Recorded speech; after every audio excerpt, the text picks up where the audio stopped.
এইসব বিচার মানি না। বিডিআর নির্ভীক বাহিনী দোষী সাব্যস্ত করা হয়েছে। এই বিশেষ আদালত বাতিল করতে হবে। বাংলাদেশের সব জনতা আমাদের পক্ষে আছে।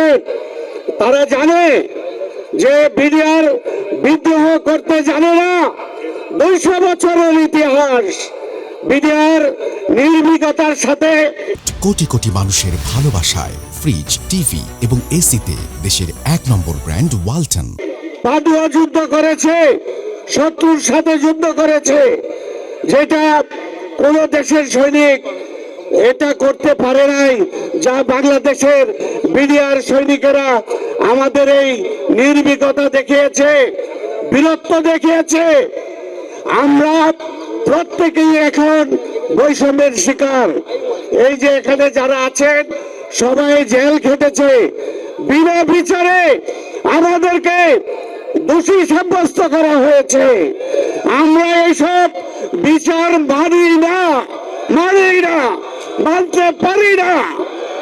আমরা অবিলম্বে সরকারের কাছে দাবি জানাই, এই বিশেষ আদালত বাতিল করতে হবে, যেটা দিয়ে আমাদেরকে দোষী সাব্যস্ত করা হয়েছে। আমার আফসোস হয় নির্ভীক বিডিআর বাহিনীর নাম রাখা হয়েছে বিজিবি বাহিনী। আমাদের সেই পরিচয় দিতে আমাদের ঘৃণা হয়, আমরা অসম্মান বোধ করি।